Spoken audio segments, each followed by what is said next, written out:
Hello friends, very good morning. ఇవాళ చాలా మంచి ఎడిటోరియల్ వచ్చిందండి. యూపీఎస్సీ ఆస్పిరెంట్స్కి it is a must watch. Mains point of వ్యూలో దీని నుంచి ఖచ్చితంగా క్వశ్చన్ ఎక్స్పెక్ట్ చేయొచ్చు. 2021 సంవత్సరం యూపీఎస్సీలో వచ్చే ప్రిలిమ్స్ తర్వాత వచ్చే మెయిన్స్లో దీని మీద ఖచ్చితంగా క్వశ్చన్ ఎక్స్పెక్ట్ చేయొచ్చు. ఆ పాయింట్ ఆఫ్ వ్యూలో చాలా చాలా యూస్ఫుల్ ఎడిటోరియల్ అది. ఇక్కడ కోవిడ్-19 వ్యాక్సిన్స్ గురించి మనం మాట్లాడుతున్నాం. వ్యాక్సిన్స్కి సంబంధించి పేటెంటింగ్ రైట్స్ ఉంటాయి. వాటికి వెయివర్ ఇవ్వాలా, ఇవ్వకూడదా, హెల్త్ క్రైసిస్ వచ్చినప్పుడు ఎలా బిహేవ్ చేయాలి, దాని వెనకాల ఉన్న కథా కమామీషు ఏంటి అనేవి చాలా చాలా important. So pay full attention to this editorial. I want all the UPSC aspirants to read this editorial and then listen to the analysis. And వెనకాల ఉన్న సబ్జెక్ట్ స్పెసిఫిక్ కాన్సెప్ట్స్ని కూడా రివైజ్ చేసుకుంటే మీకు చాలా హెల్ప్ అవుతుంది. So before we begin this, let me talk about our UPSC infinity course. So మనం offer చేస్తున్న UPSC infinity is a unique programme. ఎందుకు యునీక్ అంటున్నానంటే, this is the only course that gives you lifetime validity. This is the only course that gives you access to all other competitive exams in the institute.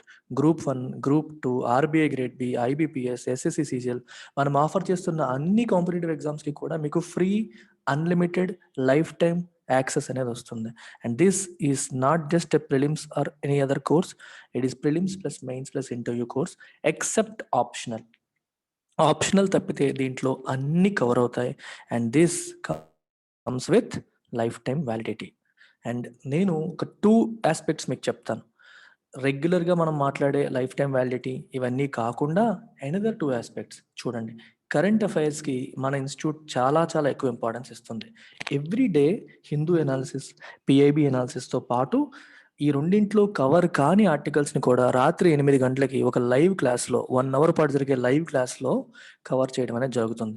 ఈ current అఫైర్స్కి ఇంత stress ఎందుకు ఇస్తామంటే, current affairs చదివేటప్పుడు మీకు static revision కూడా జరుగుతుంది.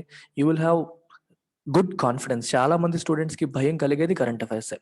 అందుకని current affairs daily పెడతాము, దాంతోపాటు టెస్ట్ కూడా ఉంటుంది. అండ్ ఆన్సర్ రైటింగ్, చాలా మంది ప్రిలిమ్స్ ఒక్కటే ప్రిపేర్ అవుతూ మెయిన్స్ నెగ్లెక్ట్ చేస్తూ ఉంటారు. మనం ఇంటిగ్రేటెడ్ ప్రిపరేషన్లో వెళ్తాం. సో ప్రతి రోజు కూడా ఒక క్వశ్చన్ ఇచ్చి we encourage students to write answers. ఆన్సర్స్ని ఎవాల్యుయేట్ చేసి ఇండివిజువల్ ఫీడ్బ్యాక్ ఇచ్చి వాళ్ళని ఎంకరేజ్ చేయడం జరుగుతుంది. Every Friday answer writing live session జరుగుతుంది. ఇందులో ఒక శాంపుల్ క్వశ్చన్ తీసుకొని అది ఎలా అటెంప్ట్ చేయాలని కూడా ఫ్యాకల్టీ ఎక్స్ప్లెయిన్ చేస్తారు. అండ్ టెస్ట్లు చాలా చాలా ఇంపార్టెంట్. టాపిక్ వైజ్ టెస్ట్లు ఉంటాయి, గ్రాండ్ టెస్ట్లు కూడా ఉంటాయి. ప్రిలిమ్స్ కోసం, మెయిన్స్ కోసం ఇలా డైలీ ఆన్సర్ రైటింగ్ ప్రాక్టీస్ అనేది జరుగుతూ ఉంటుంది. ఇవన్నీ ఒక పక్క, ఇంత చేస్తున్న ఆర్గనైజేషన్ ఫీజు ఎంత ఛార్జ్ చేస్తుందో చూడండి. జస్ట్ 40,000. అంటే మీరు రికార్డెడ్ మోడ్లో అప్ ఫ్రంట్ పేమెంట్ చేస్తే 40,000కి వచ్చేయచ్చు. లైవ్ కూడా కావాలి, అప్ ఫ్రంట్ పేమెంట్ చేస్తారంటే 50,000, ఇన్స్టాల్మెంట్స్లో కడతానంటే 60. ఇన్స్టాల్మెంట్లో కట్టే వాళ్ళకి 5,000 ఆఫర్ కూడా ఈ మంత్ 15th మే వరకు రన్ చేస్తున్నాం. ఈ 60,000 ప్లాన్ పైన మాత్రం స్పెసిఫిక్గా 5,000 ఆఫ్ ఉంది, ఓన్లీ టిల్ 15th మే. ఇది కూడా కోవిడ్ వల్ల సఫర్ అవుతున్నారు కాబట్టి ఇన్స్టాల్మెంట్స్ తీసుకోవడానికి ప్రయత్నం చేయండి. Have cash in your hand. ఇంట్లో అవసరాలకు పనికొస్తాయి. 5,000 కట్టుకుంటూ వచ్చేసేయండి. 11 ఇన్స్టాల్మెంట్స్లోనే మీరు కంప్లీట్ కోర్సు కంప్లీట్ చేసుకోవచ్చు. తర్వాత కూడా మీకు లైఫ్ టైం వ్యాలిడిటీ ఉంటూనే ఉంటుంది. ఎవ్రీ ఇయర్ జరిగే కొత్త సైకిల్లో ఉన్న ప్రతి ఒక్క లైవ్ క్లాస్ కూడా మళ్ళీ వినొచ్చు, రికార్డెడ్ క్లాస్ వినొచ్చు. అండ్ ఇది ప్రత్యూష మేడం నెంబర్. మేడంకి కాల్ చేసి రైట్, మీరు ఏమైనా వేరే ట్రయల్ క్లాస్లు ఏమైనా వినాలంటే వినండి, వీడియోస్ చూడండి, and then come and join. And నేను పాలిటీ అండ్ ఎకానమీ 2 సబ్జెక్ట్స్ నేనే స్వయంగా డీల్ చేయడం అనేది జరుగుతుంది. సాయిరామ్ సార్ హిస్టరీ డీల్ చేస్తారు, Narayanamurthy sir science and technology, Pavani madam geography. అందరు ఫ్యాకల్టీ కూడా స్టూడెంట్స్కి అర్థమయ్యేలాగా, స్టూడెంట్ సెంట్రిక్ అప్రోచ్తో అర్థమయ్యేలాగా చెప్పడం అనేది జరుగుతుంది. That's it. So let's begin our editorial without any further wastage of time. చూడండి, the fig leaf of patent protection has to drop. టైటిలే చాలా ఇంట్రెస్టింగ్గా బ్యూటిఫుల్గా ఉంది. The fig leaf. Fig leaf అంటే ఇది ఏ సెన్స్లో వాడారనేది మనం అర్థం చేసుకునే ప్రయత్నం చేద్దాం. ఫిగ్ లీఫ్ అంటే ఒక రకంగా కవరప్. ఫిగ్ లీఫ్ అనేది ఏ సెన్స్లో వాడారు? కవరప్. అంటే ఒక అన్ప్లెజెంట్ రీజన్, ఒక అన్ప్లెజెంట్ రీజన్ని కవర్ చేయడానికి బయట షుగర్ కోటింగ్ చేస్తాం. ఇది కవర్ చేస్తున్నాడు, అసలు రీజన్ ఇది కాదని మనం అంటాం చూడండి, అలా అనమాట. ఏ విషయంలో? పేటెంట్ ప్రొటెక్షన్లో. పేటెంట్ అంటే అర్థం ఏంటి? ఐపి అంటారు, ఇంటెలెక్చువల్ ప్రాపర్టీ అంటాం, పేటెంట్స్ అంటాం, ట్రేడ్ మార్క్స్ అంటాం. ఈ పదాలు మీరు వింటూ ఉంటారు. ట్రేడ్ మార్క్, పేటెంట్, లోగో ఇట్లాంటివి వింటూ ఉంటాం కదా. మీకు ఒక ఎగ్జాంపుల్ చెప్తాను. ఒక ఫార్మాస్యూటికల్ కంపెనీ, కోవిడ్ ఎగ్జాంపులే తీసుకోండి. కోవిడ్-19 వైరస్ వచ్చిన తర్వాత ఆ వైరస్ పైన చాలా రీసెర్చ్ చేసి కష్టపడి ఒక వ్యాక్సిన్ తయారు చేసింది. ఆ వ్యాక్సిన్ తయారు చేసిన తర్వాత ఆ వ్యాక్సిన్ తయారీకి ఉపయోగించిన టెక్నాలజీని వాళ్ళు ఓన్గా డెవలప్ చేశారు అనుకోండి. వాళ్ళు ఏం చేస్తారు, దాన్ని పేటెంట్ చేస్తారు. పేటెంట్ చేయడం వల్ల ఆ కంపెనీకి వచ్చే అడ్వాంటేజ్ ఏంటి? రేపు పొద్దున్న ఇంకొకరు ఎవరో యాజ్ ఇట్ ఈస్గా దాన్ని కాపీ కొట్టేయకుండా ఆ పేటెంట్ కాపాడుతుంది. ఎందుకు కాపాడాలి? ఎందుకంటే ఆ రీసెర్చ్ కోసం ఆ ఫార్మాస్యూటికల్ కంపెనీ ఎంతో మనీ స్పెండ్ చేసి ఉంటుంది కదా. ఎంతోమంది సైంటిస్ట్‌లని రిక్రూట్ చేసి ఉంటుంది. చాలా మనీ పెట్టుంటుంది. ఎక్స్‌పెరిమెంట్స్ చేసి ఉంటుంది. దీనికోసం చాలా ఖర్చు పెట్టుంటుంది. వీళ్ళు ఇంత ఖర్చు పెట్టి కష్టపడి ఒక ప్రొడక్ట్ తయారు చేస్తే ఇంకొకళ్ళెవరో సింపుల్‌గా దాన్ని కాపీ చేసేసి ఫార్ములాని కాపీ చేసేసి ప్రొడ్యూస్ చేసేసారనుకోండి. వాళ్ళు పడిన కష్టం, వాళ్ళు చేసిన ఇన్వెస్ట్‌మెంట్ అంతా వృధా అయిపోతుంది. అంటే ప్రాఫిట్స్ వీళ్ళు కష్టం వీళ్ళదవుతుంది. ఫలితం అందరికీ వెళ్ళిపోతుంది. అందుకని వాళ్ళ ఇంటలెక్చువల్ ప్రాపర్టీని కాపాడడం కోసం పేటెంట్ సిస్టమ్ అనేది తీసుకొచ్చారు. సో, చాలా చాలా ఇంపార్టెంట్ యాస్పెక్ట్ ఇది, గుర్తుపెట్టుకోండి. అయితే పేటెంట్ సిస్టమ్ వల్ల వచ్చే నష్టం ఏంటి? ఇప్పుడు హెల్త్ క్రైసిస్ వచ్చింది. ప్రపంచవ్యాప్తంగా హెల్త్ క్రైసిస్ ఉంది. ఇలాంటి టైంలో కూడా కొన్ని కంపెనీస్ వ్యాక్సిన్స్ తయారు చేసి ఆ పేటెంట్స్, ఆ టెక్నాలజీ అనేది ఎవరికీ ఇవ్వకుండా వాళ్ళ దగ్గర పెట్టుకున్నాయి. ఎందుకు ఇవ్వట్లేదు? ఇస్తే వాళ్ళు కూడా ప్రొడ్యూస్ చేస్తారు. అప్పుడు వీళ్ళ ప్రొడక్ట్స్‌కి డిమాండ్ తగ్గిపోతుంది. ఎందుకంటే సప్లయర్స్ ఎక్కువైపోయారనుకోండి, ప్రొడక్ట్‌కి డిమాండ్ తగ్గిపోయి ప్రైస్ తగ్గిపోతుంది. వీళ్ళ ప్రాఫిట్స్ అనేవి తగ్గిపోతాయి. అందుకని చెప్పి వీళ్ళు ఇవ్వడానికి ఇష్టపడరు. అర్థమవుతుందా? దాన్నే వీళ్ళేమంటారు? పేటెంట్ ప్రొటెక్షన్ అంటారు. దీన్ని సపోర్ట్ చేసే వాళ్ళంతా ఏమంటారు? ఇలా పేటెంట్ ప్రొటెక్షన్ ఉండడం వల్లే చాలా కంపెనీస్ ఇన్వెస్ట్‌మెంట్ చేస్తాయి, ఇన్నోవేషన్ చేస్తాయి. ఇప్పుడు నువ్వెంత కష్టపడి ఒక ప్రొడక్ట్ తయారు చేసినప్పుడు దానికి ప్రొటెక్షన్ ఉందంటే నువ్వు ప్రొడ్యూస్ చేస్తావు. కష్టపడిన తర్వాత ఇంకోటి కాపీ కొట్టేసుకునే అవకాశం ఉంది అన్నప్పుడు ఎవరు కష్టపడరు. నేనెందుకు కష్టపడాలి? వేరే వాడు కష్టపడాక నేను కాపీ చేస్తానులే. ఇంకోడు ఎవడో చేసాక నేను ప్రొడ్యూస్ చేస్తానులే అనే ఆలోచనలోకి వెళ్ళిపోయే అవకాశం ఉంటుంది.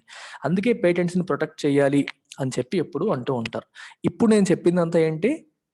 కవరింగ్. ఈ అదర్ పాయింట్ ఆఫ్ వ్యూలో కవరింగ్. ఇప్పటి వరకు నేను చెప్పింది పేటెంట్స్ ఎందుకు ప్రొటెక్ట్ చేయాలి? పేటెంట్ సిస్టమ్ ఎందుకు ఉండాలి? అనేదంతా కూడా ఇప్పటి వరకు మనం చెప్పిందంతా కూడా ఇదొక కవరింగ్, ఒక లీఫ్ ఇది బయటకు చూపిస్తుంది ఇది. It has to drop. దాన్ని డ్రాప్ చేయాలి. అలా ఉండకూడదు. ఎందుకంటే ప్రపంచంలో జనాలందరూ చచ్చిపోతుంటే నా పేటెంట్, నా వ్యాక్సిన్ అనుకుని కూర్చుంటారా అని చెప్పి ఆథర్ అంటున్నారు. ఎమర్జెన్సీ వచ్చినప్పుడు, గ్లోబల్ హెల్త్ క్రైసిస్ వచ్చినప్పుడు ఇది నా టెక్నాలజీ, నా పేటెంట్ అనుకోకూడదు. విడిచిపెట్టాలి, ట్రాన్స్ఫర్ చేయాలి, నాలెడ్జ్ ట్రాన్స్ఫర్ చేయాలి, వేరే వాళ్ళకి అవకాశం ఇవ్వాలి. మిడిల్ ఇన్కమ్ కంట్రీస్, లో ఇన్కమ్ కంట్రీస్‌కి కూడా ఈ పేటెంట్ ప్రొడ్యూస్ అది ఈ వ్యాక్సిన్స్ తయారు చేసుకునే అవకాశం ఇవ్వాలి. అంటే వాళ్ళ దగ్గర టెక్నాలజీ లేదు. మీ టెక్నాలజీ ట్రాన్స్ఫర్ చేయండి, వాళ్ళు చేస్తారు అనేది అదర్ పాయింట్ ఆఫ్ వ్యూ. ఒకసారి చూద్దాం. The US supported patent waiver in the COVID fight has the potential to bring in much needed global health equity. Equity అనేది నాకు చాలా favourite word. What is the meaning of equity? మొన్న polity class చెప్తున్నప్పుడు పాలిటీకి సంబంధించిన reservation సంబంధించిన ఒకటి చెప్పినప్పుడు కూడా ఈక్విటీ అనే పదం వచ్చింది. ఇప్పుడు కూడా గ్లోబల్ హెల్త్ ఈక్విటీ అని చెప్పి అంటున్నాం. ఈక్విటీ, ఈక్వాలిటీ 2 పదాలు ఎప్పుడు కూడా గుర్తుపెట్టుకోండి. Equity, equality. ఈక్వాలిటీ అంటే అందరినీ సమానంగా చూడడం. ఈక్విటీ అంటే అందరినీ ఒకే పొజిషన్‌కి తీసుకురావడం. అందరినీ ఒకే స్టేటస్‌కి తీసుకురావడానికి చేసే ప్రయత్నం ఈక్విటీ. అందరినీ ఒకేలా చూడడం ఈక్వాలిటీ. మీకు బెస్ట్ ఎగ్జాంపుల్ మదర్‌కి 2 పిల్లలు. మొన్న కూడా చెప్పాను ఎడిటోరియల్‌లో. మళ్ళీ చెప్తున్నాను. గుర్తుపెట్టుకోండి. ఎప్పుడు ఈక్విటీ వచ్చినా ఎగ్జాంపుల్ గుర్తుపెట్టుకుంటే మీరు ఇమ్మీడియేట్‌గా రిలేట్ చేసుకోగలుగుతారు. ఒక మదర్‌కి 2 పిల్లలు. ఒక అబ్బాయి అంగవైకల్యంతో పుట్టాడు. ఇంకో అబ్బాయి ఆరోగ్యంగా పుట్టాడు. ఇప్పుడు మీరెవరైనా సరే అడిగినప్పుడు మీ 2 పిల్లలని సమానంగా చూస్తావా అంటే ఇన్ టర్మ్స్ ఆఫ్ కేర్, వాళ్ళ కోసం కేటాయించే టైం గాని, కేర్ విషయంలో గాని మదర్ ఇద్దరికీ ఈక్వల్‌గా చూస్తుందా? అంగవైకల్యంతో పుట్టిన అబ్బాయి కోసం ఎక్కువ కేర్ తీసుకుంటుందా? అనే క్వెషన్ అడిగితే మీరేం ఆన్సర్ చెప్తారు? అంగవైకల్యంతో ఉన్న వాళ్ళకి ఎక్కువ కేర్ తీసుకుంటుంది, తీసుకోవాలి, అలా తీసుకోవడం కరెక్టే అని చెప్పి మీరంటారు. మీరేంటి, నేనేంటి, ఎవరైనా అదే అంటాం. ఎందుకంటే అది మన కామన్ సెన్స్. అంటే ఎవరికి ఎక్కువ నీడ్ ఉందో, ఎవరికి ఎక్కువ అవసరం ఉందో వాళ్ళ కోసం ఎక్కువ కేర్ తీసుకోవడం అనేది equity. The one who is deprived should be given more care. అదే equity. And this is the basis for reservation system also.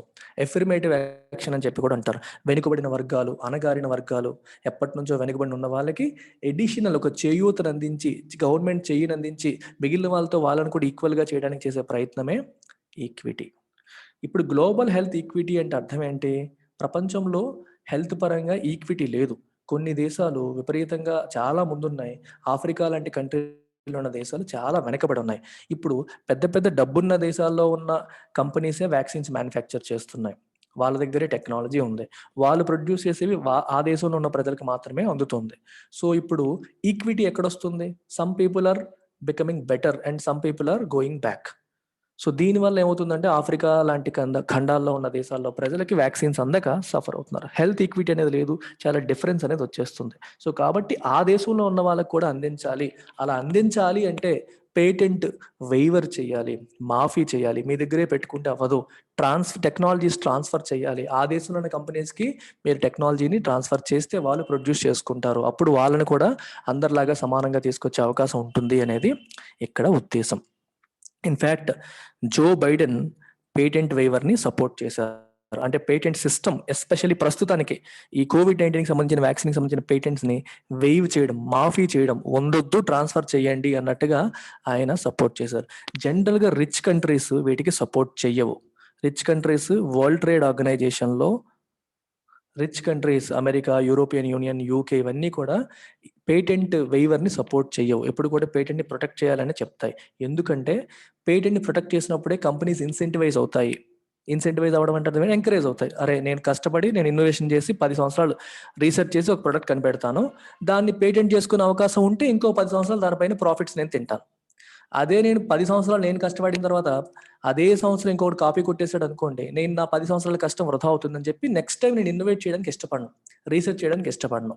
అందుకని చెప్పి రిచ్ కంట్రీస్ ఎప్పుడు కూడా పేటెంట్స్ని వేవ్ చేయడానికి ఇష్టపడవు. కానీ ఈసారి considering global health emergency Joe Biden పేటెంట్స్ని ప్రస్తుతానికి వేవ్ చేయాలని చెప్పి ప్రపోజల్ చేశారు. అది చాలా గుడ్ థింగ్. ట్రంప్ ఉండుంటే ఖచ్చితంగా చేసేవాళ్ళు కాదు. బైడెన్ ఆ మానవతావాదం ఉన్న వ్యక్తి కాబట్టి వెయివర్ చేయమని చెప్పడం, దాన్ని సపోర్ట్ చేయడం అనేది జరిగింది. అయితే మిగిలిన దేశాలు ఒప్పుకుంటాయా లేదా ప్రస్తుతానికి తెలియదు. The decision of the President of the United States, Joe Biden, to support the India-South Africa proposal. ఈ ప్రపోజల్ ఎవరిది? ఇండియా మరియు south Africa proposal seeking a waiver of patent protection ని వెయివర్ చేయాలి, మాఫీ చేయాలి అని చెప్పి ఇండియా మరియు సౌత్ ఆఫ్రికా పెట్టిన ప్రపోజల్ని సపోర్ట్ చేయడానికి ప్రెసిడెంట్ జో బైడెన్ ముందుకొచ్చారు.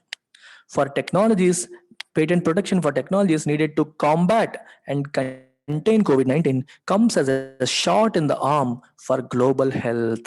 చూసారా, దేనికోసం? కాంబాట్ అంటే ఫైట్ చేయడానికి, కంటైన్ అంటే అరికట్టడానికి. ఇక్కడ కంటైన్ అంటే మీనింగ్ కలిగి ఉండడం కాదు, అరికట్టడం. కర్బ్, కంటైన్, కంట్రోల్, ఈ పదాలన్నీ సిమిలర్ వర్డ్స్ అన్నమాట. It comes as a shot in the arm for global health. ప్రపంచ ఆరోగ్యానికి, ప్రపంచ హెల్త్ సిస్టమ్ కి ఇది సడన్ గా ఒక ఆయుధం లాగా వచ్చింది. ఎందుకంటే Joe Biden world's most powerful country యొక్క ప్రెసిడెంట్ దీనికి సపోర్ట్ చేశారు అంటే అది ఒక పెద్ద ఆయుధం లాగా వచ్చినట్టుగానే మనం తీసుకోవాలి. షాట్ ఇన్ ది ఆర్మ్ గురించి కూడా ఇంతకు ముందు నేను చాలాసార్లు చెప్పాను. ఒక యుద్ధంలో మనం ఫైట్ చేస్తున్నప్పుడు చేతిలో ఆయుధం లేదు, శత్రువు వచ్చేస్తున్నాడు, డిఫికల్ట్ సిచ్యువేషన్, సడన్ గా నీకు చేతికి ఒక ఆయుధం వచ్చింది అనుకోండి, it came as a shot in the arm. నీ చేతిలో ఒక ఆయుధం లాగా వచ్చింది ఫైట్ చేయడానికి. అంటే ఒక డిఫికల్ట్ సిచ్యువేషన్ లో ఉన్న వాళ్ళకి ఒక సపోర్టింగ్ యాక్టివిటీ ఏదైనా వచ్చినప్పుడు ఈ పదం వాడతాం. Right, shot in the arm. The proposal that was placed before the World Trade Organization had been facing resistance from several high-income countries, including the US administration. మీకు ఆల్రెడీ చెప్పాను, హై ఇన్కమ్ కంట్రీస్, ఈ డబ్బున్న countries ఎప్పటి నుంచో వీటిని resist చేస్తున్నాయి, accept చెయ్యట్లేదు. ఎందుకంటే ఎక్కువగా ఇన్నోవేషన్ కానీ రీసెర్చ్ కానీ ఆ కంట్రీస్లోనే అవుతూ ఉంటుంది. సో ఆ కంట్రీస్లో ఉన్న కంపెనీస్కి అది నష్టం కలిగిస్తుందని చెప్పి ఈ ప్రపోజల్ని వాళ్ళు ఎప్పటి నుంచో రెసిస్ట్ చేస్తూ ఉన్నారు, వేవర్ చేయాలని. ఏ change in the American position supporting a temporary waiver could act as a catalyst for building consensus in favor of that proposal when it comes for fresh consideration at the WTO in June. World trade organization లో June లో next జరగబోయే meeting లో ఇది మళ్ళీ discussion కి వస్తుంది. Patent ని waiver చేయాలి అనే విషయం డిస్కషన్ కి వస్తుంది, ఎస్పెషల్లీ హెల్త్ కి సంబంధించిన వాటిలో. ప్రస్తుతం జో బైడెన్ కూడా టెంపరీగా వేవర్ చేయాలని చెప్పి సపోర్ట్ చేశారు. పర్మనెంట్ వేవర్ గురించి ఆయన మాట్లాడలేదు. కానీ అట్లీస్ట్ ఒక స్టెప్ అయితే పడింది కాబట్టి జూన్ లో మళ్ళీ దీని మీద డిస్కషన్ జరిగే అవకాశం ఉంది. సో ఇది ఆ జూన్ లో జరిగే డిస్కషన్ లో ఒక క్యాటలిస్ట్ లాగా. What is the catalyst? ఉత్ప్రేరకం అంటాం కెమిస్ట్రీలో. క్యాటలిస్ట్ ఏం చేస్తుంది? ఒక చర్య ఫాస్ట్గా జరగడానికి ఉపయోగపడుతుంది. అలాగే వరల్డ్ ట్రేడ్ ఆర్గనైజేషన్లో నిర్ణయాలన్నీ కూడా ఓటింగ్ ద్వారా తీసుకోరు, కన్సెన్సస్ ద్వారా తీసుకుంటారు. కన్సెన్సస్ అంటే ఏకాభిప్రాయం, అంటే అన్ని కంట్రీలు ఒకే మాట మీద వస్తే దాని ప్రకారం నిర్ణయాలు తీసుకోవడం జరుగుతుంది, ఓటింగ్ వేసి తీసుకోరు. సో ఇప్పుడు అమెరికా లాంటి పెద్ద దేశమే దీనికి సపోర్ట్ చేసింది కాబట్టి ఇంకా మిగిలిన దేశాలు కూడా సపోర్ట్ చేస్తే ఈ పేటెంట్ వేవర్ అనేది పర్మనెంట్ గా చేయొచ్చు అనేది ఒక ఉద్దేశం అన్నమాట. However the path ahead is not clear, కానీ ముందున్న దారి క్లియర్ గా లేదు. While France and Russia have declared support, France Russia కూడా దీనికి సపోర్ట్ చేసినప్పటికీ Germany has voiced its opposition, Germany ఏమో తన అపోజిషన్ ని వాయిస్ చేసింది. అంటే అర్థం ఏంటి? దానికి వ్యతిరేకతని వ్యక్తపరిచింది. జర్మనీ దీనికి ఫేవరబుల్ గా లేదు. ప్రిడిక్టబుల్ రెస్పాన్సెస్ అంటే మనం ఊహించిన, ప్రిడిక్టబుల్ అని అర్థం ఏంటి? Something that can be predicted, మనం చెప్పేయచ్చు ముందు ఏం జరుగుతుంది అనేది. Response to the proposal was divided during earlier debates at the WTO. డబ్ల్యూటీఓలో ఇంతకు ముందు జరిగిన డిబేట్స్ లో కూడా ఈ విషయంలో రెస్పాన్సెస్ అనేవి డివైడెడ్, అంటే కొంతమంది సపోర్ట్ చేశారు, కొంతమంది వ్యతిరేకించారు. ఓకే, వరల్డ్ ట్రేడ్ ఆర్గనైజేషన్ అనే పదం మళ్ళీ వస్తుంది. వరల్డ్ ట్రేడ్ ఆర్గనైజేషన్ ఏ సంవత్సరంలో ఎస్టాబ్లిష్ చేయబడింది అనేది మీరు కామెంట్ సెక్షన్ లో రాయండి.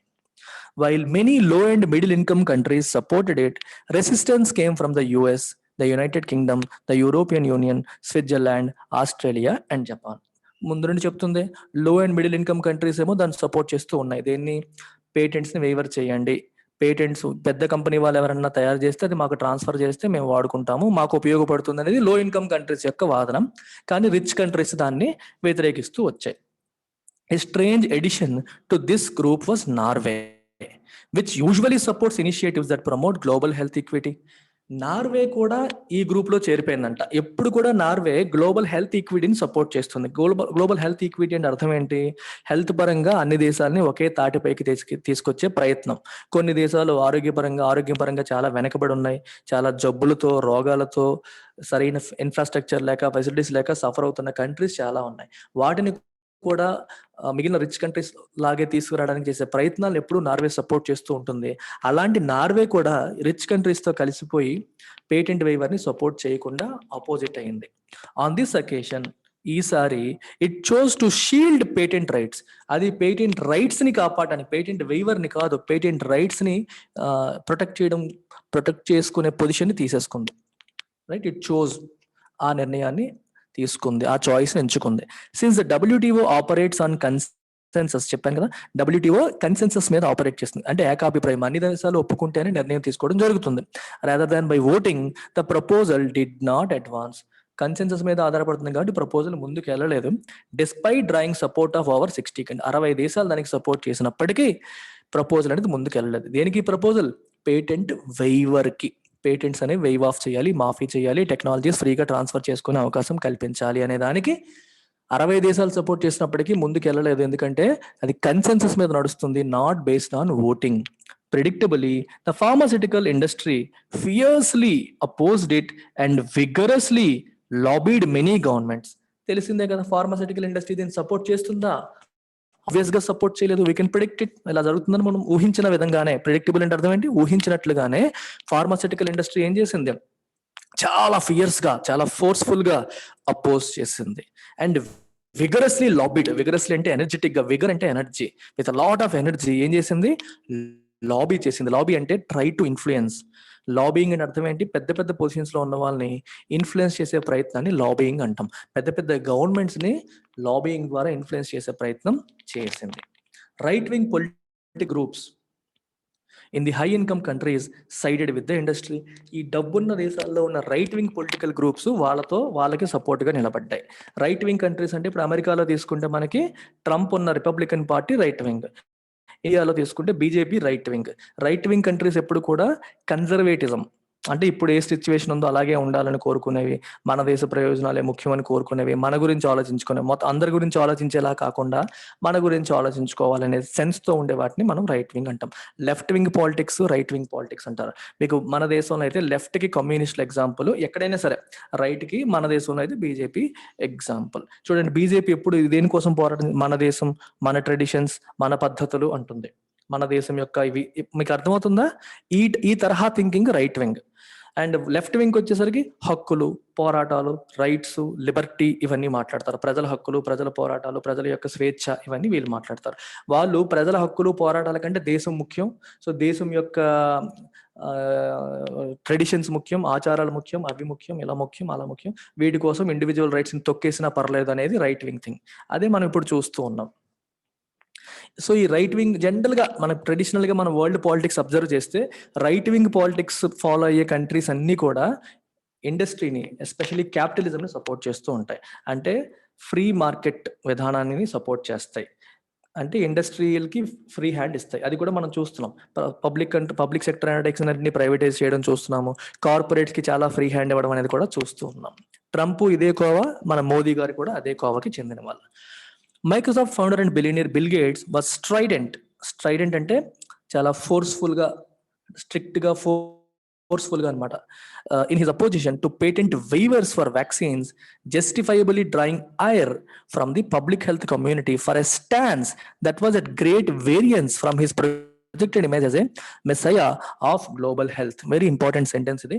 Microsoft co-founder and billionaire bill gates కూడా పేటెంట్ వేవర్ని అపోజ్ చేశారు.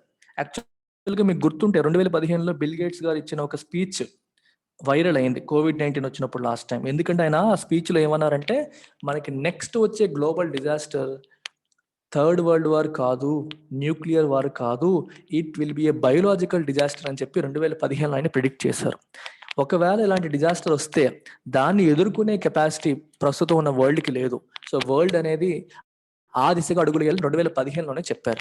And Microsoft bill gates and Melinda foundation ద్వారా చాలా ఎక్కువ మనీని ఈ హెల్త్ కోసం ఖర్చు పెడతా ఉంటారు. ఎస్పెషల్లీ ఆఫ్రికన్ కంట్రీస్లో చాలా సేవా కార్యక్రమాలు గేట్స్ మెలిందా ఫౌండేషన్ చేస్తూ ఉంటుంది.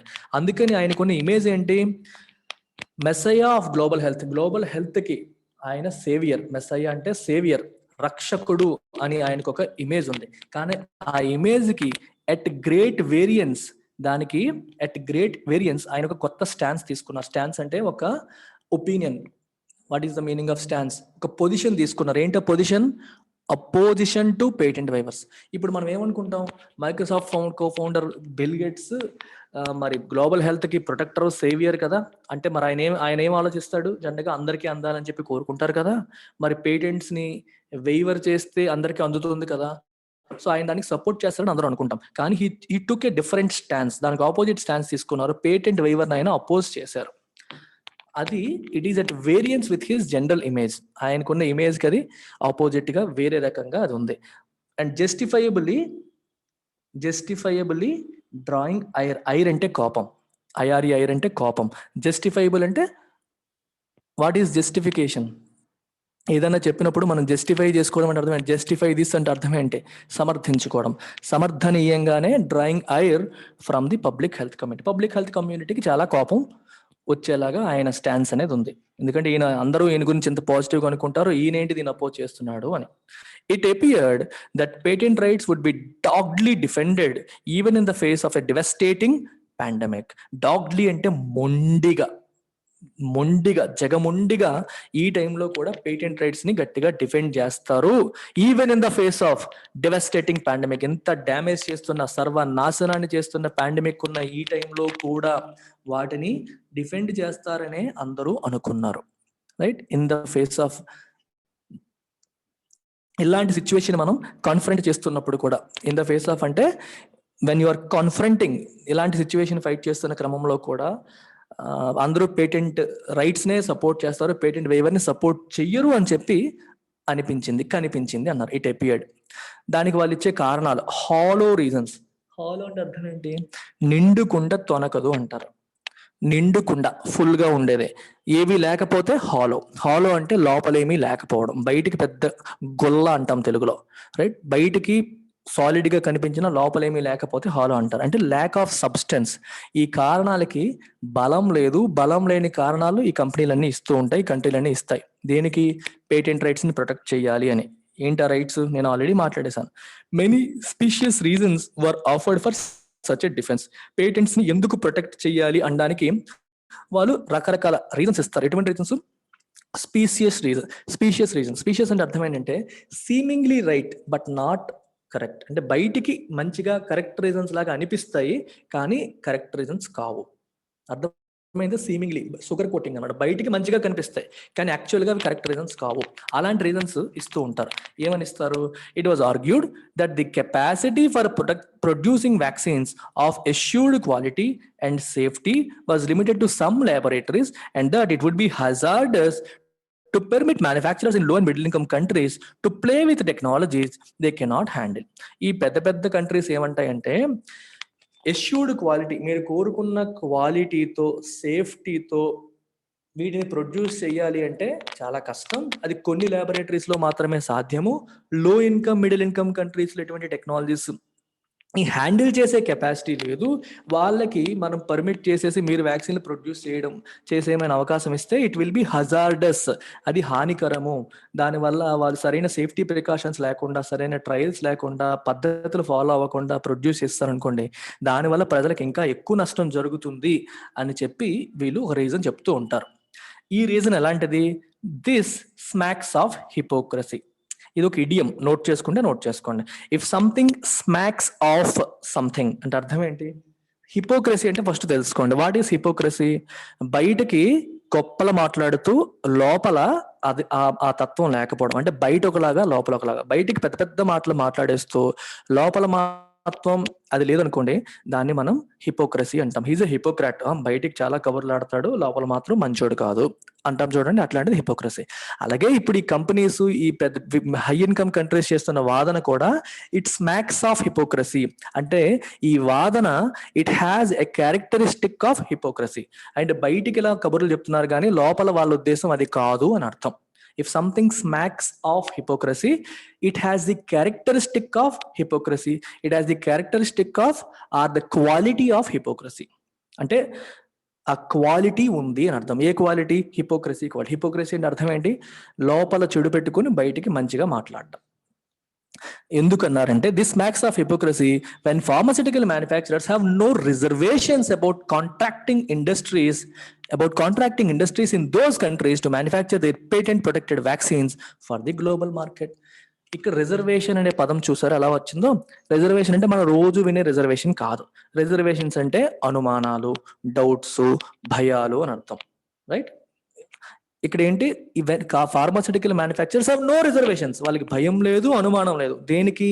About contracting industries. ఈ పెద్ద పెద్ద ఫైజర్ ఇట్లాంటి కంపెనీస్ ఏం చేస్తాయంటే, ఈ లో ఇన్కమ్ మిడిల్ ఇన్కమ్ కంట్రీస్ లో ఉన్న కొన్ని వేరే చిన్న చిన్న కంపెనీలని కాంట్రాక్ట్ తీసుకుంటాయి. మీకు వ్యాక్సిన్ ప్రొడక్షన్ కాంట్రాక్ట్ ఇస్తాము, చెయ్యండి అంటాయి. అంటే టెక్నాలజీ ఏంటో చెప్పరు, పేటెంట్ ఏంటో చెప్పరు, కానీ పని వాళ్ళతో చేయించుకుంటారు. ఇక్కడ చేసి అక్కడ ట్రాన్స్పోర్ట్ చేసే బదులు అక్కడ లోకల్ గా మ్యానుఫ్యాక్చర్ చేయించేసి అమ్మేస్తూ ఉంటారు అనమాట. అర్థమవుతుందా? లో ఇన్కమ్ మిడిల్ ఇన్కమ్ కంట్రీస్ లో ఉన్న కంపెనీస్ కి కాంట్రాక్ట్ ఇవ్వడానికి మీకు ఎటువంటి నొప్పి లేదు. అప్పుడు మాత్రం టెక్నాలజీ వాళ్ళు చేయలేరు అని చెప్పి ఎప్పుడు కామెంట్ చేయరు. ఇప్పుడు మాత్రం అలాంటి రీజన్ ఇస్తున్నారు. ఇది స్పీషియస్ రీజన్. బయటికి ఇలా చూపిస్తున్నారు, అగైన్ బయటికి చూపిస్తున్నారు కానీ లోపల ఉద్దేశం అది కాదు. హిపోక్రసీ ఇది అని చెప్పి చెప్తున్నారు. The low labor costs in those countries are obviously so attractive that confidence in the quality and the safety of their products is high, so long as patents and profits are protected. లో income countries కి ఎందుకు contract ఇస్తారు? అక్కడ labour cost తక్కువగా ఉంటాయి కాబట్టి. So తక్కువ cost కి మనం ప్రొడ్యూస్ చేసేయచ్చు, మంచిగా ప్రాఫిట్స్ తీసేసుకోవచ్చు, పేటెంట్ రైట్స్ అన్ని మన దగ్గరే పెట్టేసుకోవచ్చు అని చెప్పి చేస్తారు. అలా అంటే వాళ్ళ పేటెంట్ రైట్స్, ప్రాఫిట్స్ ప్రొటెక్ట్ అయినంత కాలం ఈ చిన్న చిన్న కంట్రీస్ లో కాంట్రాక్ట్ ఇచ్చి చేయించుకున్నా సరే అది హై క్వాలిటీయే. ఒకవేళ మన పేటెంట్స్ ట్రాన్స్ఫర్ చేయాల్సి వస్తే మాత్రం వాళ్ళది లో క్వాలిటీ, వాళ్ళు చేయలేరు అని చెప్పి చెప్తున్నారు. ఈజంట్ ఇట్ హిపోక్రసీ అని చెప్పి ఆధార్ అడుగుతున్నారు.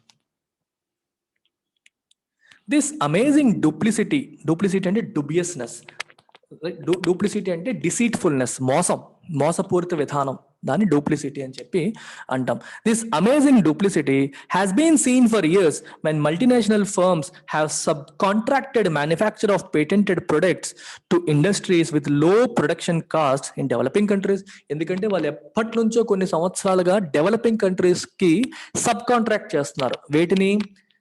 మ్యానుఫ్యాక్చరింగ్ ఆఫ్ దిస్ ఇటువంటి పేటెంటెడ్ ప్రొడక్ట్స్, డ్రగ్స్ కావచ్చు, వ్యాక్సిన్స్ కావచ్చు. ఎందుకంటే అక్కడ లో కాస్ట్ లో మనకి పని అయిపోతుంది అని చెప్పి. అప్పుడు క్వాలిటీ ప్రాబ్లమ్స్ రాలేదు, ఏమీ రాలేదు. ఇప్పుడు టెక్నాలజీ ట్రాన్స్ఫర్ చేయండి రా బాబు అంటే మాత్రం క్వాలిటీ అని చెప్పి అంటారా అని చెప్పి ఆధార్ క్వశ్చన్ చేస్తున్నారు. This has been true of pharmaceutical products as it has been of branded consumer products and luxury goods. ఇది pharmaceutical products కే కాదు, కన్స్యూమర్ ప్రొడక్ట్స్ లగ్జరీ గుడ్స్ కి ఇది ఎంతవరకు కరెక్టో ఫార్మా ప్రొడక్ట్స్ కూడా అంతే కరెక్ట్. అన్ని విషయాల్లో కూడా ఇలాగే చేస్తున్నారు వీళ్ళు. This fig leaf has to drop. ఈ కవరింగ్ ఇందాకే చెప్పాను మీకు, బయటకి ఇస్తున్న ఈ కవరింగ్ అనేది డ్రాప్ అవ్వాలి. ఇలాంటి స్పీషియస్ రీజన్స్ ఇచ్చి మీరు ఎన్నాళ్ళు ఎలా డాన్స్ చేస్తారని చెప్పి అంటున్నారు. It has to drop at least in a pandemic. ఒక మహమ్మారి దేశాన్ని, ప్రపంచాన్ని విలయ తాండవం చేస్తున్న ఈ క్రమంలో అయినా సరే ఈ కవరింగ్ అనేవి ఆపాలి. దిస్ హ్యాస్ టు డ్రాప్ అని చెప్పి ఆథర్ అంటున్నారు. The counter to patent waiver is an offer to licensed manufacturers in developing countries while retaining patent rights. General గా ఇది ఒక మంచి ఆప్షన్ అన్నమాట. The counter to patent waiver. Patent waiver చెయ్యకుండా ఒక కౌంటర్ ఆప్షన్ ఏంటి అంటే an offer to licensed manufacturers in developing countries. For example, Pfizer patent చేసింది, ఒక వ్యాక్సిన్ తయారు చేసింది, దాన్ని పేటెంట్ చేసుకుంది. ఫైజర్ ఇప్పుడు ఆ పేటెంట్ వైవర్ చేయడానికి ఒప్పుకోవట్లేదు అనుకోండి. ఇంకొక ఆప్షన్ ఏంటంటే లైసెన్స్ మ్యానుఫ్యాక్చరర్కి ఇవ్వడం. అంటే another company in India can buy a licence. Pfizer దగ్గర లైసెన్స్ తీసుకొని మ్యానుఫ్యాక్చర్ చేయొచ్చు, మ్యానుఫ్యాక్చర్ చేసి అమ్మొచ్చు. అయితే వచ్చిన దాంట్లో రాయల్టీ పేమెంట్స్ లాగా ఫైజర్కి పే చేయాలి. అంటే మ్యానుఫ్యాక్చరింగ్ కొత్త కంపెనీ చేసుకుంటుంది, పేటెంట్ టెక్నాలజీ వాళ్ళు షేర్ చేయరు. వచ్చిన ప్రాఫిట్ మాత్రం మన ఇన్ఫాక్ట్ పేటెంట్ టెక్నాలజీ వీళ్ళు వాడుకున్నందుకు లైసెన్స్ ఫీ పే చేయాలి. ఒక రకంగా రాయల్టీ పేమెంట్ లాగా ఎన్నాళ్ళు వాళ్ళకి ప్రాఫిట్స్ అందులో కొంత పోర్షన్ అనేది ఈ ఫైజర్ కంపెనీకి చెయ్యాలి. దీన్ని మనం ఏమంటాం, లైసెన్సింగ్ అంటాం. లైసెన్సింగ్ కి సబ్ కాంట్రాక్టింగ్ డిఫరెన్స్ ఏంటి? సబ్ కాంట్రాక్టింగ్ లో ఆ కంపెనీయే చేస్తుంది ఎంటైర్ థింగ్, కాంట్రాక్ట్ తీసుకున్నందుకు దానికి డబ్బులు ఇచ్చేస్తుంది. లైసెన్సింగ్ లో ఈ పేటెంటెడ్ ప్రొడక్ట్ ని వాడుకునే అవకాశం ఇస్తారు, వాడుకున్నందుకు వీళ్ళు కొంత పే చేస్తూ ఉండాలి. కంప్లీట్ ప్రొడక్ట్ అంతా వీళ్ళు అమ్ముకుంటే వచ్చేంత ప్రాఫిట్ రాదు, కానీ ప్రాఫిట్ అయితే వస్తుంది. పూర్తిగా ట్రాన్స్ఫర్ చేసేదానికంటే బెటర్. అందుకని పేటెంట్ వైవర్ కాకుండా లైసెన్సింగ్ ఇచ్చేస్తే బెటర్ కదా అనేది కూడా ఒక వాదన, అది ఒక కౌంటర్ అనమాట. This restricts the opportunity for production to A chosen few. దీంట్లో ఉన్న మైనస్ ఏంటి? వాళ్ళు కొంతమందికి మాత్రమే, అందరికీ ఎవరు పడితే వాళ్ళు వాడుకోవడానికి అవ్వదు కదా. ఎవరెవరైతే వీళ్ళ దగ్గర లైసెన్సులు తీసుకుంటారో వాళ్ళకి మాత్రమే, చోజన్ ఫ్రూ, ఎవరికి ఇవ్వాలనుకుంటే వాళ్ళకి మాత్రమే ఇస్తారు. సో కాబట్టి వరల్డ్ అంతా సరిపోయే వ్యాక్సిన్ తయారు చేసే అవకాశం ఉంటుందంటే ఉండకపోవచ్చు. It restricts it to a chosen few, కొంతమందికి మాత్రమే, కొన్ని కంపెనీస్ కి మాత్రమే వెళ్తుంది అనేది ఇక్కడ ఉద్దేశం.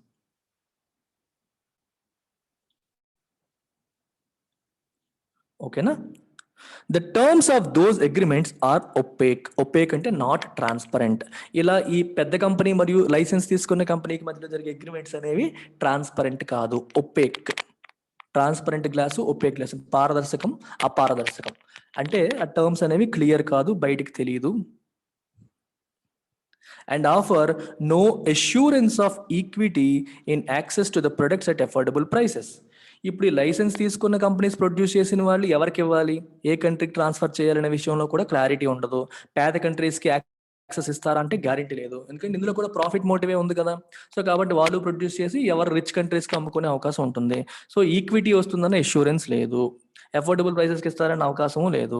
Either to the country of manufacturer, ఏ కంట్రీలో మ్యానుఫ్యాక్చర్ చేస్తున్నారో వాళ్ళ దేశంలో. ఇప్పుడు ఒక ఆఫ్రికన్ కంట్రీలో ఉన్న కంపెనీ మ్యానుఫ్యాక్చర్ చేసినప్పటికి కూడా ఆ కంపెనీ కూడా లైసెన్స్ ఫీ పే చేసి చేస్తుంది కదా. సో వాళ్ళకి కూడా ప్రాఫిట్ ఓరియంటేషన్లోకి వెళ్ళే అవకాశం ఉంటుంది కదా. ఆ కంట్రీలో ప్రొడ్యూస్ చేసి ఆ కంట్రీకి ఇవ్వాలన్న గ్యారెంటీ కూడా ఉండదు. సో అలాంటి అష్యూరెన్స్లో అగ్రిమెంట్లు ఏమీ ఉండవు, ఎందుకంటే రెండు కంపెనీల మధ్యలో జరిగే అగ్రిమెంట్ ఇది. Or to other developing countries, వేరే డెవలపింగ్ కంట్రీస్కి ఇస్తారనే గ్యారంటీ కూడా లేదు.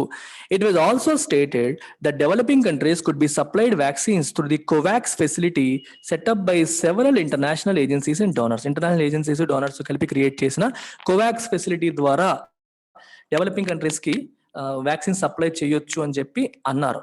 వైల్ వెల్ ఇంటెండెడ్, దీని ఇంటెన్షన్ మంచిదైనప్పటికీ it has fallen far short of promise delivery.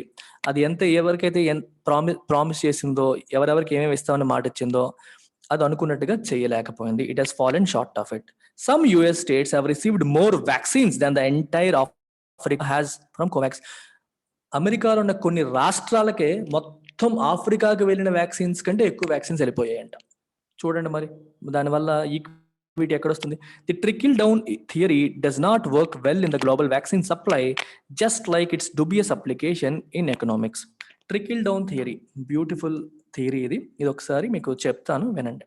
Trickle down థియరీకి ఒక ఎగ్జాంపుల్ చెప్తాను. ట్రికిల్ డౌన్ అంటే అర్థం ఏంటి? ఎక్కడో డ్రాప్ వచ్చింది అనుకోండి, వర్షపు డ్రాప్ వచ్చింది అనుకోండి, అది కింద వరకు వెళ్తుంది, ట్రికిల్ డౌన్ అవుతుంది, అక్కడి నుంచి ఇక్కడ వరకు వెళ్తుంది అనే సిద్ధాంతం.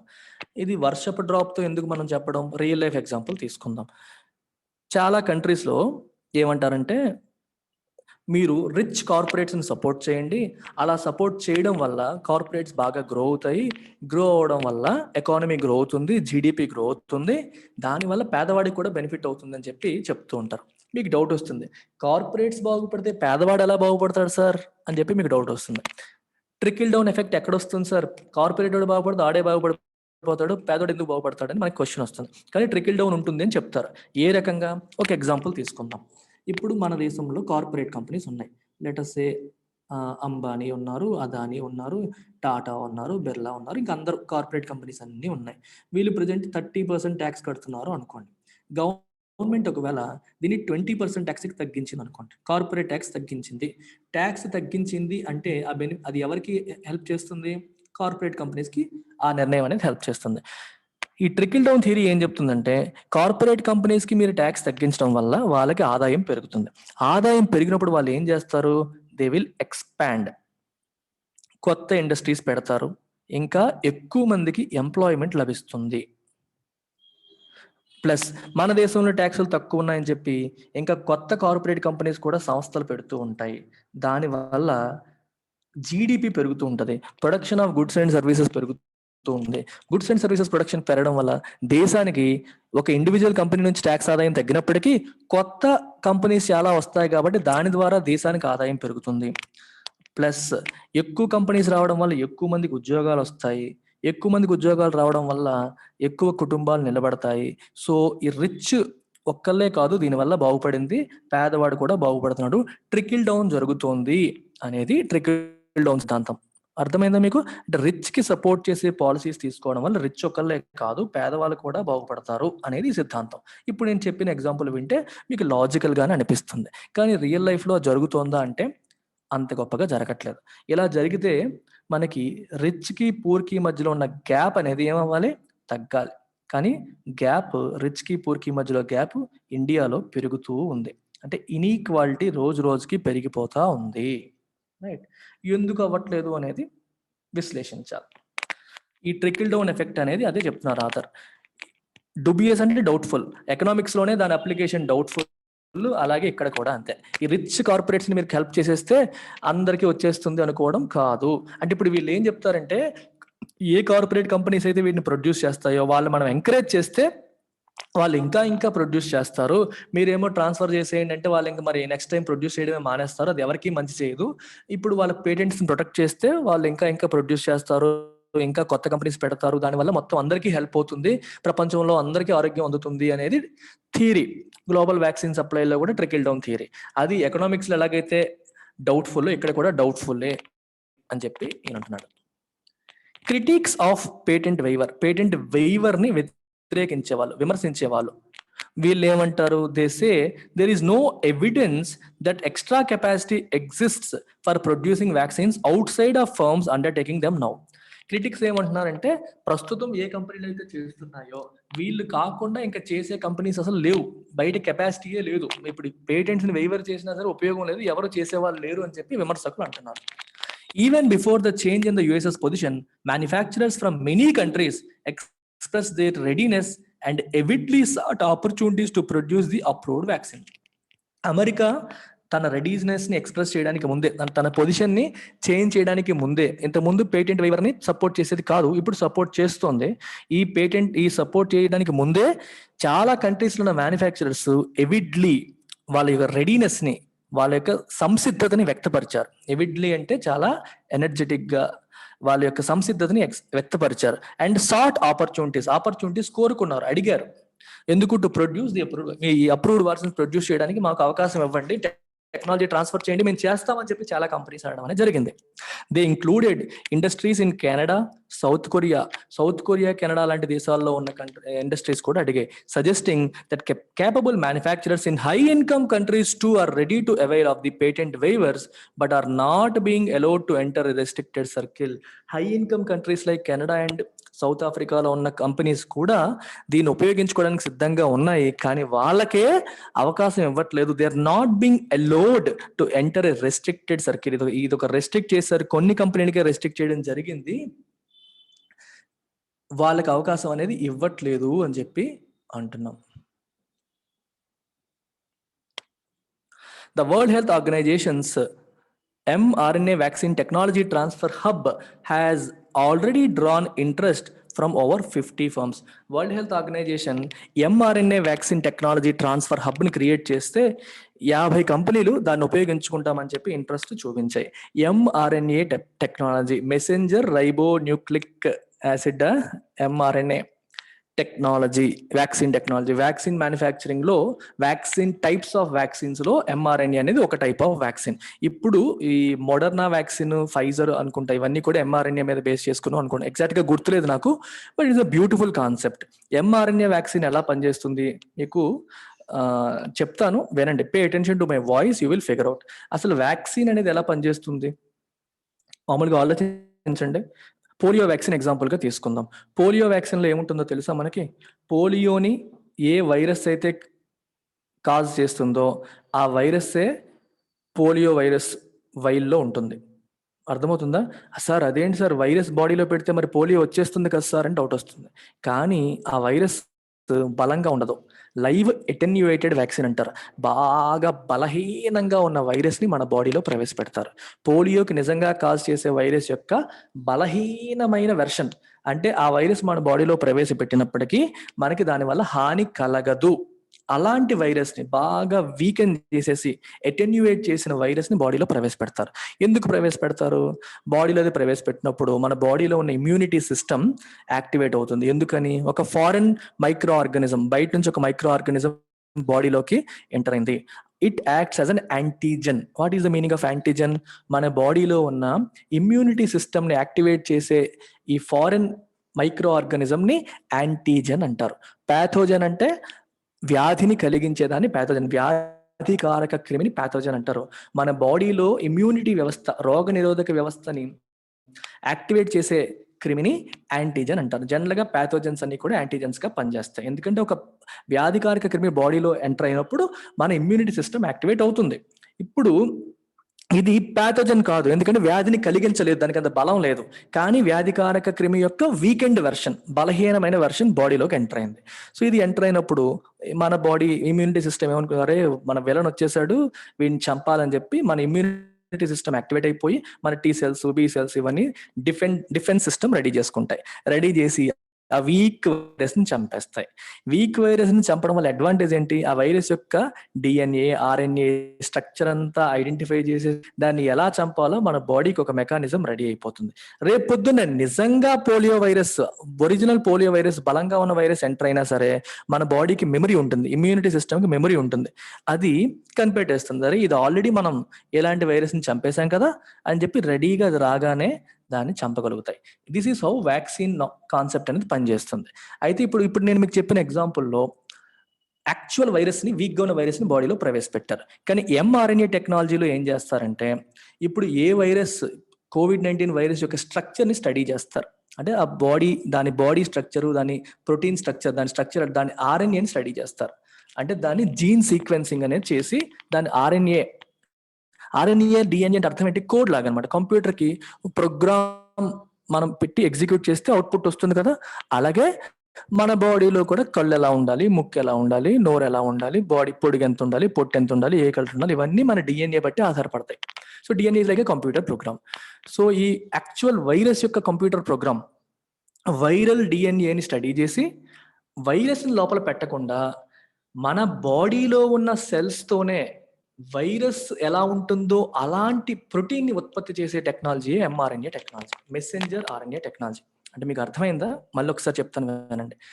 వైరస్ ఏ రకంగా ఉంటుందో వైరస్ యొక్క RNA స్ట్రక్చర్ స్టడీ చేసి మన బాడీలో వైరస్ని ప్రవేశపెట్టాలి. పెట్టరు, ఆ ఆర్ఎన్ఏ ప్రోగ్రామ్ని ప్రవేశపెడతారు. ఇది ప్రవేశపెట్టినప్పుడు ఏమవుతుంది, మన బాడీలో సెల్స్ ఉంటాయి కదా, కణాలు ఉంటాయి కదా, ఈ కణాలు ఈ ప్రోగ్రామ్ని స్టడీ చేస్తాయి. కణాలు ఏంటి, కంప్యూటర్ లాగా. కంప్యూటర్లో ప్రోగ్రామ్ పెట్టినప్పుడు అవుట్పుట్ వస్తుందిగా, అలాగే మన కణాలు ఈ ఆర్ఎన్ఏని చూసి ప్రొడ్యూస్ చేస్తాయి. ఏం ప్రొడ్యూస్ చేస్తాయి, ప్రోటీన్స్ ప్రొడ్యూస్ చేస్తాయి. ఈ ప్రోటీన్ ఎలా ఉంటుంది, వైరస్ లాగా ఉంటుంది, కానీ యాక్చువల్ వైరస్ కాదు. వైరస్ లాగా కనిపించే ప్రోటీన్స్ని ప్రొడ్యూస్ చేస్తుంది మన బాడీలో ఉన్న సెల్సే, కానీ కంప్లీట్ వైరస్ ప్రోగ్రామ్ కాదది. అలా మన వాళ్ళు ఆపేస్తారు. ఈ వైరస్ లాగా వచ్చిన ప్రోటీన్ చూసి మళ్ళీ మన ఇమ్యూనిటీ సిస్టమ్ యాక్టివేట్ అయిపోతుంది. అమ్మో నిజంగానే వైరస్ అంటే మన బాడీలో ఉన్న కణాలే వాటిని ప్రొడ్యూస్ చేసే, కానీ మన బాడీలో ఉన్న ఇమ్యూనిటీ సిస్టమ్కి ఆ విషయం తెలియదు. ఇది ఫారిన్ పార్టికల్ లా కనిపిస్తోంది అని చెప్పి వెంటనే యాక్టివేట్ అయిపోయి దాన్ని ఎలా ప్రొటెక్ట్ చేయాలి, దాన్ని ఎలా చంపాలని చెప్పి డిఫెన్స్ వ్యవస్థను రెడీ చేసుకుంటాయి. ఈ లోపు ఇది ఏమైనా హాని చేస్తుందా, హాని చేయదు, ఎందుకంటే అది ఒరిజినల్ కాదు కదా, హాని చేయదు. అర్థమైందా? ఇలా అన్నమాట. ఇది mRNA vaccine technology.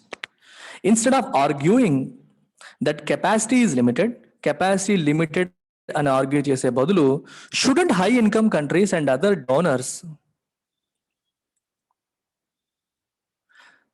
be supporting the growth of more capacity to meet the current and likely future pandemics? ఇప్పుడు కెపాసిటీ లేదు అని చెప్పి, కెపాసిటీ లేదు అని కబుర్లు చెప్పే బదులు, ఈ హై ఇన్కమ్ కంట్రీస్, ఈ డబ్బున్న కంట్రీస్ అన్ని కూడా మోర్ కెపాసిటీ బిల్డ్ చేయడానికి సపోర్ట్ చెయ్యాలా వద్దా, మీరే చెప్పండి. దేనికి, to meet the current and likely future. ఇప్పుడున్న పాండమిక్ ని, ఫ్యూచర్ లో రాబోయే పాండమిక్స్ ని కూడా ఎదుర్కోవడానికి సరిపడా కెపాసిటీని ఇప్పటికైనా బిల్డ్ చేయకపోతే ఎలా? ఈ 4-5 కంపెనీల దగ్గర ఉంచేస్తామా? ఫ్యూచర్ లో కూడా వస్తాయి, అప్పుడేం చేస్తాం? So it is important to build capacity అని చెప్పి వీళ్ళు అంటున్నారు. They should learn from the manner in which India built up capacity and gained a reputation as a respected global pharmacy by moving from product patenting to process patenting between 1972 to 2005. వాళ్ళు India నుంచి నేర్చుకోవాలి. ఏం నేర్చుకోవాలి? How India built-up, India తన కెపాసిటీని ఏ రకంగా build చేసింది, and ఇప్పుడు రెప్యుటేషన్ కూడా సంపాదించింది, ప్రపంచవ్యాప్తంగా పేరు సంపాదించింది. ఏమని? As a respected global pharmacy hub అని చెప్పి పేరు తీసుకురాగలిగింది. ఎందువల్ల? By moving from product patenting to process patenting between 1970 and 2005.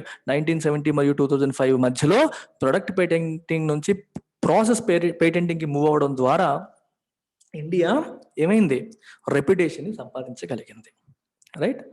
ఇప్పుడు దీని అర్థం ఏంటి? What is product patenting and what is process patenting? You need to understand this also.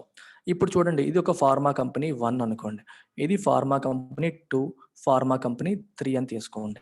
ఇప్పుడు ఫార్మా కంపెనీ 1 ఏబిసి అనే ప్రొడక్ట్ ని తయారు చేసింది. ఓకే, యుఎస్ తీసుకుందాం, ఇండియా తీసుకుందాం. ఈ ఏబిసి అనే ప్రొడక్ట్ ని XYZ అనే ప్రాసెస్ ఉపయోగించి తయారు చేసింది అనుకోండి. ఇదేమో ప్రొడక్ట్, ఇదేమో ప్రాసెస్. యుఎస్ ఏం చేస్తుందంటే ఈ ప్రొడక్ట్ ని పేటెంట్ చేసే అవకాశం ఇస్తుంది. సో ఈ P1 అనే కంపెనీ ఈ ప్రొడక్ట్ ని పేటెంట్ చేస్తుంది. ఇప్పుడు రేపు పొద్దున P2 కానీ P3 కానీ ఏబిసి ప్రొడక్ట్ ని తయారు చేయకూడదు, అమెరికాలో ఒప్పుకోరు. అర్థమైందా? ఈ ప్రొడక్ట్ ఈ P2 P3 వేరే కంపెనీస్ ఏవి కూడా తయారు చేయకూడదు. సో ఒక కంపెనీ చేతిలోనే పవర్ ఉన్నప్పుడు ఈ కంపెనీకి ఏంటి ఉపయోగం? నచ్చినట్టు ప్రైస్ పెట్టుకుంటారు, కాంపిటీషన్ లేదు, ఇష్టం వచ్చిన రేట్లకు అమ్ముకుంటాడు, విపరీతంగా ప్రాఫిట్ సంపాదిస్తారు. అర్థమైందా? వేరే కంపెనీస్ ఏవి కూడా అది ప్రొడ్యూస్ చేయడానికి కుదరదు. మరి ఇండియా ఏం చేస్తుంది? India does process patenting. మీరు ఏబిసిని పేటెంట్ చేయదు India, XYZ process, P1 company కనిపెట్టిన XYZ ప్రాసెస్ ని పేటెంట్ చేసుకోండి అంటుంది. అంటే P2 కానీ P3 కానీ ఏబిసిని ప్రొడ్యూస్ చేయొచ్చు, కానీ P1 ఉపయోగించిన ప్రాసెస్ వాడకూడదు, ఈ XYZ ప్రాసెస్ వాడకూడదు. మీరు కావాలంటే PQR ప్రాసెస్ లేకపోతే వేరే, నేను XYZ PQR అంటే మీకు అర్థం కావడం కోసం చెప్తున్నాను. ఈ ప్రాసెస్ కాకుండా వేరే ప్రాసెస్తో మీరు తయారు చేసుకోండి, మేము అడ్డు పెట్టాం, కానీ సేమ్ ప్రాసెస్ మీరు వాడకూడదు అని చెప్పి ఇండియా చెప్తుంది. ఇలా చెప్పడం వల్ల ఏమైందంటే వేరే కంపెనీస్ కూడా అదే ప్రొడక్ట్ ని ప్రొడ్యూస్ చేసే అవకాశం లభిస్తుంది. వాళ్ళు ఏం చేస్తారు? They will take some more time. వాళ్ళు ఉపయోగించిన ప్రాసెస్ వాడకూడదు, బట్ ఇంకో ప్రాసెస్ ఏదో కనిపెట్టి దాని ద్వారా ప్రొడ్యూస్ చేస్తూ ఉంటారు. దీనివల్ల అడ్వాంటేజ్ ఏంటి? More companies, P1, P2, P3, P4, more number of companies can produce ఆ డ్రగ్స్ ని ప్రొడ్యూస్ చేసే అవకాశం ఉంది. ఎక్కువ కంపెనీస్ డ్రగ్స్ ప్రొడ్యూస్ చేసినప్పుడు ఏమవుతుంది, సప్లై పెరుగుతుంది మార్కెట్లో సప్లై పెరిగినప్పుడు అది తక్కువ ధరకి ఎఫోర్డబుల్ ప్రైస్ కి లభిస్తుంది. ప్లస్ ఎక్కువ కంపెనీస్ కి కెపాసిటీ బిల్డ్ అవుతుంది. లేకపోతే ఏ కంపెనీ మొదట కనిపెట్టిందో వాళ్ళకి మాత్రమే ఉండిపోతుంది. అది అమెరికా ప్రాసెస్, ఇండియా ప్రాసెస్. ఇండియాలో ఇలా ఈ ప్రాసెస్ పేటెంటింగ్ వెళ్ళబట్టే ఇన్ని ఫార్మా కంపెనీస్ వచ్చాయి. ప్రపంచవ్యాప్తానికి డ్రగ్స్ ని సప్లై చేసే స్థాయికి ఇండియా ఎదిగింది, ఇంత పెద్ద రెప్యుటేషన్ తీసుకొచ్చిందని చెప్పి ఈయన అంటున్నారు. అర్థమైందా? Product patenting and process patenting very very important. దీని మీద మీకు ప్రిలిమ్స్ లో క్వశ్చన్స్ అడిగే అవకాశం కూడా ఉంటుంది. Consider the following statements about product patenting and process patenting అని చెప్పి ఇస్తారు. ఇప్పుడు నేను చెప్పిన ఫీచర్స్ అన్ని రాస్తారు. చూస్ 1 and 2, 1, 2 and 3 ఇట్లాంటివన్నీ వస్తాయి. And extremely important article as for as UPSC is concerned. China line safe guards. ఇదేంటంటే చైనా వాళ్ళు కాపీ కొట్టేస్తారు. మీరు వేవర్ ఇచ్చారంటే అమెరికా కష్టపడి తయారు చేసే టెక్నాలజీని ఇమీడియట్ గా చైనా వాడు కాపీ కొట్టేస్తాడు, కాపీ కొట్టేసి కంప్లీట్ గా హడావిడి చేస్తాడని చెప్పి ఒక వాదన అనమాట. Patent weavers are also dismissed as useless on the grounds that the time taken for their utilization by new firms will be too long to help combat the present pandemic. ఇంకో logic ఏంటంటే patent waiver ఇచ్చినా సరే ఉపయోగం లేదు. ఎందుకంటే ఇప్పుడు కొత్త companies ఈ టెక్నాలజీని ఎప్పుడు అర్థం చేసుకోవాలి, వీళ్ళు అర్థం చేసుకొని వీళ్ళు ట్రయల్స్ చేసి వీళ్ళు ప్రొడ్యూస్ చేసేసరికి ఈ ప్రస్తుతం ఉన్న COVID-19 ఎండ్ అయిపోవచ్చు. వీళ్ళు చాలా టైం, ఇంకో 2 సంవత్సరాలు తీసుకున్నారు అనుకోండి, అప్పుడే COVID-19 ఉండదు. వీళ్ళంతా కష్టపడి ప్రొడ్యూస్ చేసి ఏం సాధిస్తారు అప్పుడు అనేది ఇంకో logic. Who can set the end date for this pandemic? ఈ పాండమిక్ ఎండ్ డేట్ ఎవరు సెట్ చేయగలరు? మనకు 2020తోనే దరిద్రం వదిలేసింది అనుకున్నాం, 2021లో మళ్ళీ తగులుకుంది. థర్డ్ వేవ్ వస్తుంది అంటున్నారు, పిల్లలకు వస్తుంది అంటున్నారు, ఇంకా 3-4 వేవ్స్ వస్తున్నారు. Nobody nose. when many countries have low vaccination rates and variants are gleefully emerging from unprotected populations. ఇక్కడ పాయింట్ అర్థం చేసుకోవాలి. రిచ్ కంట్రీస్ వాళ్ళని ప్రొటెక్ట్ చేసుకొని వాళ్ళకి మాత్రమే వ్యాక్సిన్స్ చేసుకుంటే సేఫా? కాదు. ఎందుకు? ఎవరైతే అన్ప్రొటెక్టెడో, ఎవరైతే వ్యాక్సినేటెడ్ కాదో, ఎవరైతే రిస్క్ లో ఉన్నారో వాళ్ళ ద్వారా వైరస్ ఒకరి నుంచి ఒకరికి సంక్రమిస్తూనే ఉంటుంది. వైరస్ కి వ్యాప్తి చెందడానికి ఒక మనిషి దొరికేంత వరకు అది వ్యాప్తి చెందుతూనే ఉంటుంది. కొత్త వేరియంట్స్ వస్తూనే ఉంటాయి. దీనివల్ల పూర్తో పాటు రిచ్ కూడా సఫర్ అవ్వాల్సిందే. నువ్వు ఒక వేరియంట్ కి ప్రొటెక్ట్ చేసుకున్నావు, కొత్త వేరియంట్ వస్తుంది, ఏం చేస్తావు? మళ్ళీ మొదటికి వస్తుంది. అందుకే ప్రపంచంలో ఇట్స్ ఏ జీరో సమ్ గా, అంటే అందరూ ప్రొటెక్ట్ అయితే తప్పితే ఎవరు, ఇట్స్ ఆల్ ఆర్ నన్. కొంతమంది ప్రొటెక్ట్ అవ్వడం అనేది జరగదు. అందరినీ ప్రొటెక్ట్ చేస్తేనే అందరూ బాగుపడతారు. కొంతమంది ప్రొటెక్ట్ చేసి కొంతమంది చేయకపోతే ప్రొటెక్ట్ అవ్వని వాళ్ళ వల్ల మళ్ళీ ప్రొటెక్ట్ అయిన వాళ్ళు కూడా సఫర్ అయ్యే అవకాశం అనేది ఉంటుంది. ఇక్కడ అదే రాశారు. చాలా కంట్రీస్ లో లో వ్యాక్సినేషన్ రేట్స్, వ్యాక్సినేషన్ ఇవ్వట్లేదు. సో కొత్త వేరియంట్స్ హ్యాపీగా గ్లీఫుల్లీ నవ్వుకుంటూ ఆనందంగా వచ్చేస్తున్నాయి. ఎక్కడి నుంచి? అన్ప్రొటెక్టెడ్ పాపులేషన్స్ నుంచి. ఏ పాపులేషన్ అయితే ప్రొటెక్ట్ అవ్వలేదో వాళ్ళ నుంచి కొత్త వేరియంట్స్ వస్తూనే ఉన్నాయి. If the world boasts of the speed with which previously little known companies produced vaccines in record time in 2020, why not support others to develop that capacity through technology transfer? ఎప్పుడైనా సరే vaccines produce చేయడానికి కనీసం worst కేసులో 1.5 years పడుతుంది, 1.5 to 2 years to 3 years పడుతుంది general గా. కానీ 2020లో record టైంలో వ్యాక్సిన్స్ ప్రొడ్యూస్ చేసింది మన ప్రపంచం. ఇది ప్రపంచం గర్వంగా చెప్పుకునే విషయం. ఎప్పుడు కూడా జరగంది ఈ రోజు మనం చేసినప్పుడు. ఇప్పుడు కొత్త కంపెనీస్ చెయ్యవు అని ఎందుకు అనుకుంటాం? మీరు టెక్నాలజీ ట్రాన్స్ఫర్ చేస్తే వాళ్ళు కూడా అలాగే తక్కువ టైంలోనే చేసే అవకాశం ఉంది కదా, ఎందుకు వాళ్ళని సపోర్ట్ చేయకూడదు అనేది ఇక్కడ question. Efficacy and safety of their products can be assessed by credible regulatory agencies and the world health organization. సరే వీళ్ళు సరిగ్గా చెయ్యరు అని మీకు అనుమానం వస్తే ఆ ప్రొడక్ట్ యొక్క ఎఫికసీ ప్లస్ సేఫ్టీని క్రెడిబుల్ రెగ్యులేటరీ ఏజెన్సీస్ ఉన్నాయి కదా, విశ్వసనీయమైన ఏజెన్సీస్ ఉన్నాయి, వాటి ద్వారా మనం టెస్ట్ చేసి వాటి అప్రూవల్ వస్తే తప్పితే ప్రజలకు రిలీజ్ చేయకుండా మనం ఆపొచ్చు కదా, ఎందుకు భయపడాలి అంటున్నారు.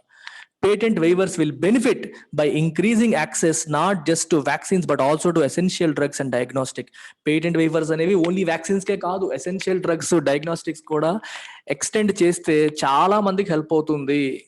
రైట్, చాలా దేశాల్లో ఎసెన్షియల్ డ్రగ్స్ అనేవి తక్కువ ధరకు అందుబాటులోకి వస్తాయి. ఈ పేటెంట్స్ వల్ల పేద దేశాలకి వెళ్ళట్లేదు అని చెప్పేది ఇక్కడ వాదన.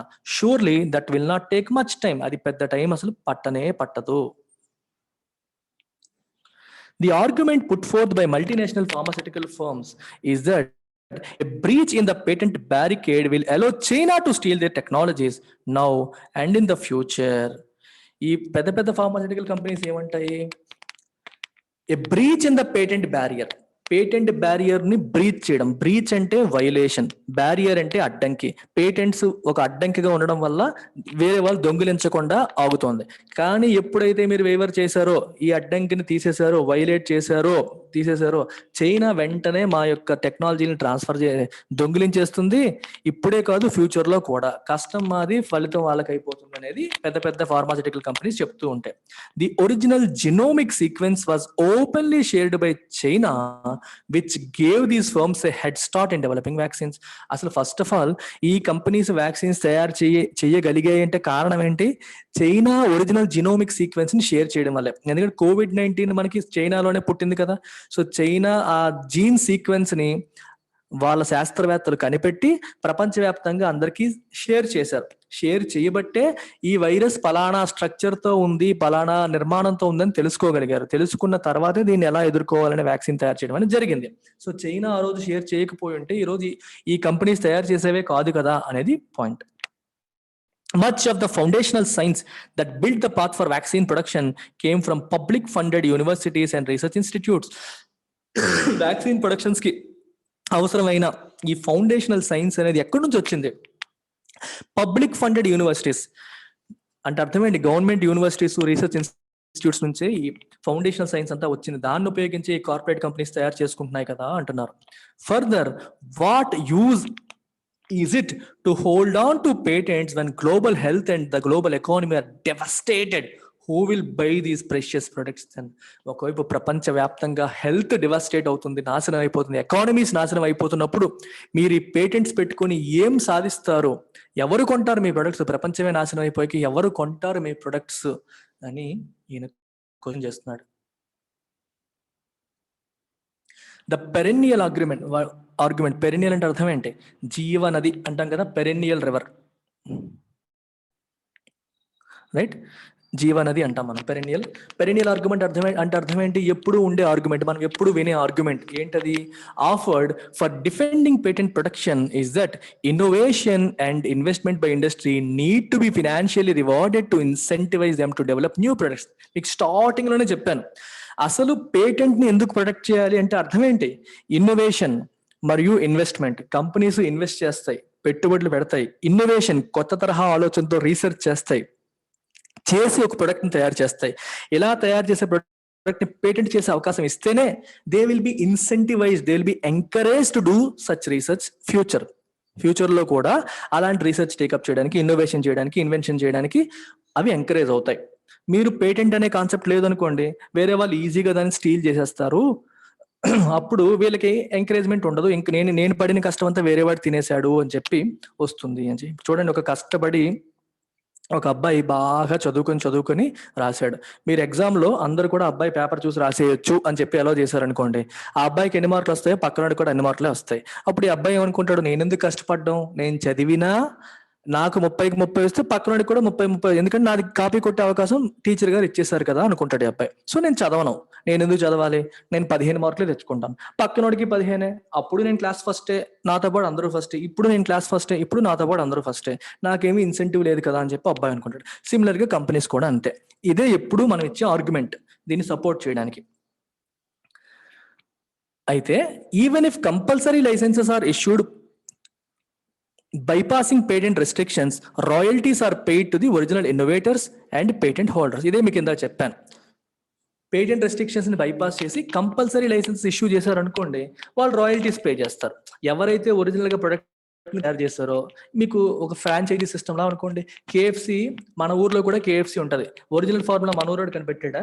లేదు, దూరంగా ఉన్నోడు చేశాడు. కానీ ఆ ప్రొడక్ట్ ని, ఆ బ్రాండ్ ని వాడుకునేది వీళ్ళు ఏం చేస్తారు? ఫ్రాంచైజీ ఫీ పే చేస్తారు. సిమిలర్ గా ఈ ఎవరైతే ఒరిజినల్ ఇన్వెంటర్ ఉన్నాడో వాళ్ళ దగ్గర వీళ్ళు లైసెన్స్ తీసుకొని ప్రొడ్యూస్ చేసి అమ్ముతారు. సో అమ్మినప్పుడు వీళ్ళు ఏం చేస్తారు? వీళ్ళకి వచ్చే ప్రాఫిట్స్ లో కొంత భాగం రాయల్టీ కింద పే చేస్తారు. దానివల్ల వాళ్ళకి డబ్బులు వస్తాయి కదా. They will continue to gain profits. So revenue వస్తూనే ఉంటుంది కదా. దో నాట్ సూపర్ ప్రాఫిట్స్, వేరే వాళ్ళకి ఇవ్వకుండా వాళ్ళు మాత్రం అయితే ఎక్స్ట్రాడినరీ ప్రాఫిట్స్ వస్తాయి. అట్లీస్ట్ ఇలా ఇస్తే అంత కాకపోయినా రెవెన్యూస్ అయితే వస్తాయి.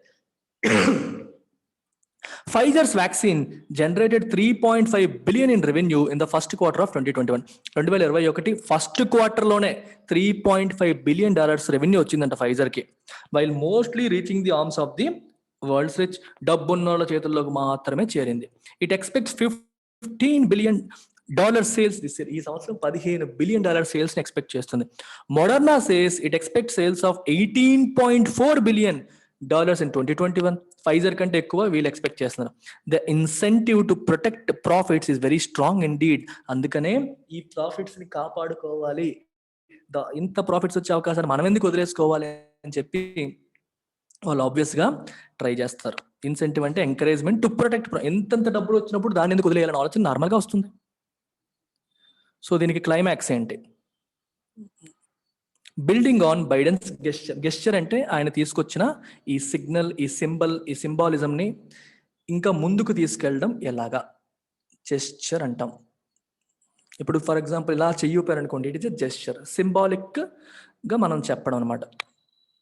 The world trade organization resolves debates by consensus. చెప్పాను, డిబేట్స్ ని ఎలా రిజాల్వ్ చేస్తుంది? కన్సెన్సస్ ద్వారా, ఏకాభిప్రాయం ద్వారా, అండ్ నాట్ బై ఓటింగ్ ద్వారా కాదు. ఈ process May drag on. Process ఇంకా సాగొచ్చు.